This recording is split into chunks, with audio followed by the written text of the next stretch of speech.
माँ चली अमेरिका। निधि का नेचर बचपन से ही शर्मिला था। वो ना ज्यादा लोगों से बात करना पसंद करती और ना ही ज्यादा मिलना जुलना।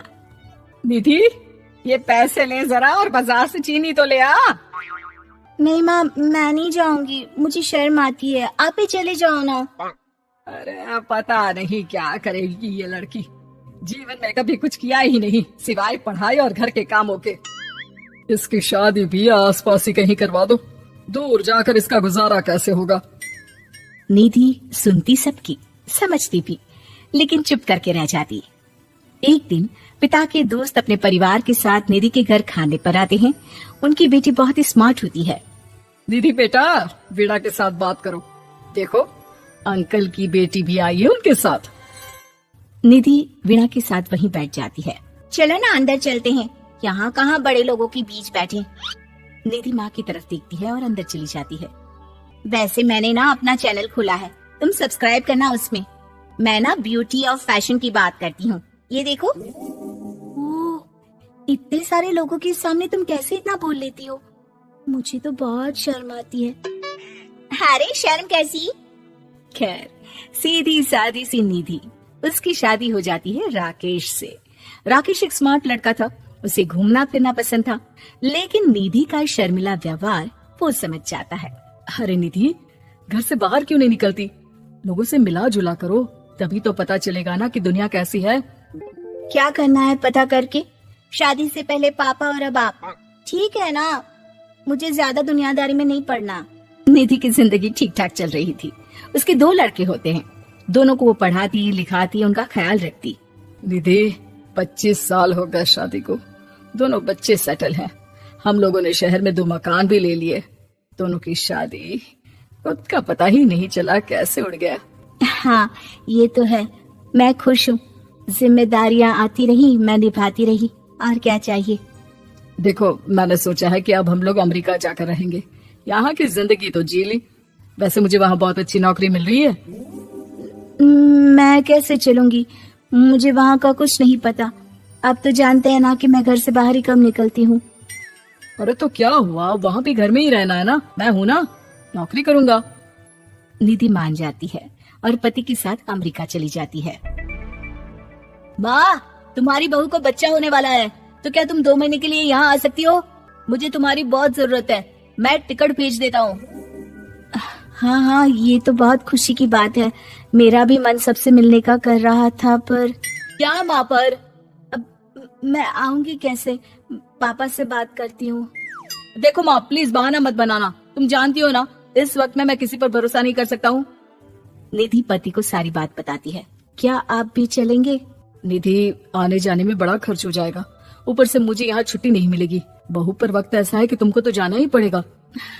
मैं अकेले दुकान तक तो नहीं जा पाती, इतनी दूर भारत कैसे जाऊंगी? मुझसे नहीं होगा। लेकिन सबके कहने पर निधि को जाना ही पड़ता है। एयरपोर्ट में घबराई निधि एक मुसाफिर से कहती है, मैं ना भारत जा रही हूँ, दिल्ली जाने वाली फ्लाइट। सब मिलकर निधि की मदद करते हैं और फाइनली निधि भारत पहुंच जाती है, जहां बेटा उन्हें घर ले आता है। वाह माँ जी, यहाँ तो मैं भोपाल तक नहीं जा पाती, आप अमेरिका से आ गई। भाई, चालाकी तो औरतों में होनी ही चाहिए। यहाँ हम बुद्धू के बुद्धू रह गए। निधि इतनी दूर और लंबा सफर करके थक जाती है। वो चुपचाप बैठ जाती है। बैठना नहीं है माँ जी, बच्चा पकड़ना है, ये लीजिए।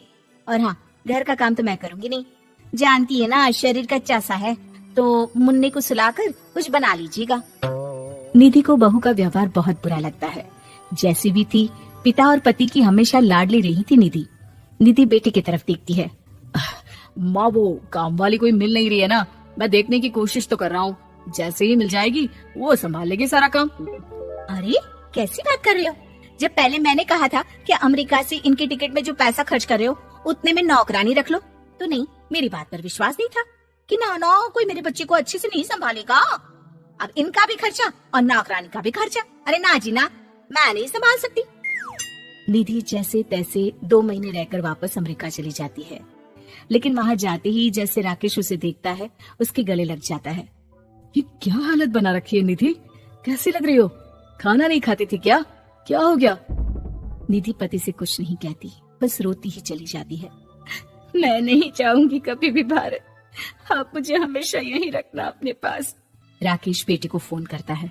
तुम्हारी माँ की जो दुर्दशा करके तुमने भेजा है ना, मुझे पता होता तो मैं अपनी बीवी को कभी तुम्हारे पास नहीं भेजता। पापा, आप तो रीना का नेचर जानते हैं ना, वो माँ पर हावी रहती थी। अब मैं तो ऑफिस चला जाता था, वो माँ पर जुल्म करती है, और माँ भी इतनी सीधी है कि चुपचाप सहती रही।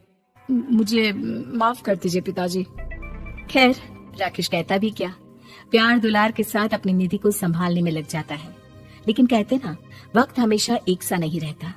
अमेरिका में ही राकेश की मृत्यु हो जाती है और निधि अकेली रह जाती है। बड़ा बेटा कहता है, माँ भारत चलो ना, हम लोग साथ रहेंगे। निधि को जैसे ही वो सब सीन्स याद आते हैं वो परेशान हो जाती है। समझ में नहीं आता कि पति के बिना अब जीवन कैसे चलाएगी। मैंने सारा जीवन घर का काम किया, घर देखा और जिंदगी चलाई, लेकिन जिस घर में रही सबने प्यार दिया, मैं वहां नहीं जाना चाहती। तभी राकेश जिस कंपनी में काम करता था उसका मालिक निधि के घर आता है। वो भी भारतीय ही होता है।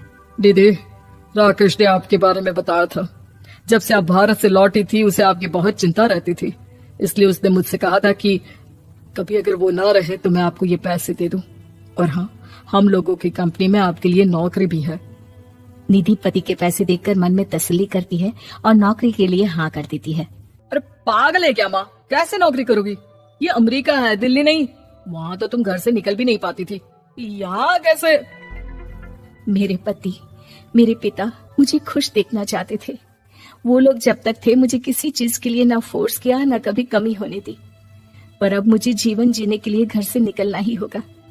बेटा, तुम तो अगली फ्लाइट से भारत लौट जाओ, मैं यहीं खुश हूँ।